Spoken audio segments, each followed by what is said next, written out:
आपने देखा होगा कुछ सेलिब्रिटीज अपने स्किन के ऊपर बोटॉक्स कराते हैं, तो वो काम करता है कोलेजन के ऊपर। सेम इसी तरीके से हेयर रूट के अंदर भी कोलेजन का एक इम्पॉर्टेंट रोल होता है।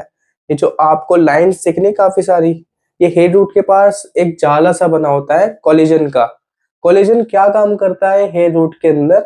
ये हेयर रूट के अंदर स्ट्रेंथ प्रोवाइड करता है और साथ ही साथ इलास्टिसिटी मेंटेन करके रखता है और एक स्ट्रक्चर होल्ड करके रखता है।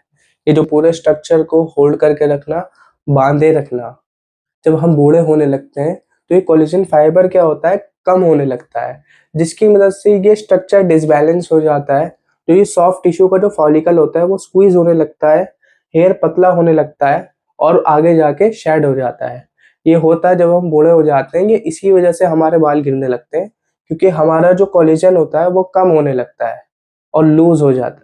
हम बात करते हैं ब्लड कैपिलरीज की।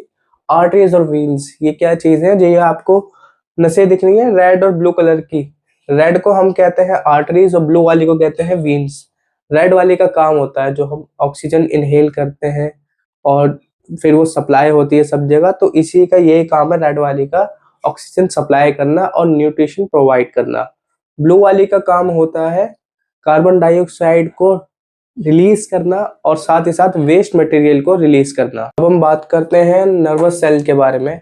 नर्वस सेल ये हमारे हेयर रूट के साथ अटैच होता है, हेयर के साथ अटैच होता है।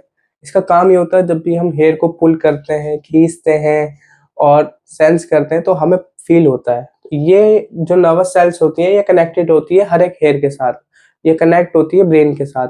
जब भी हम पुल करते हैं, खींचते हैं, थोड़ा सा सेंस होता है हमें, तो वो इसी की वजह से होता है, नर्वस सेल्स। और साथ ही साथ मैंने आपको पहले बता रखा है एपिडर्मिस हमारी स्किन की फर्स्ट लेयर होती है, डर्मिस होती है स्किन की सेकंड लेयर, और स्किन और स्कैल्प ये इसके ऊपर होती है एपिडर्मिस के ऊपर, और जो स्किन के ऊपर बाल होते हैं इसे हम कहते हैं शाफ्ट।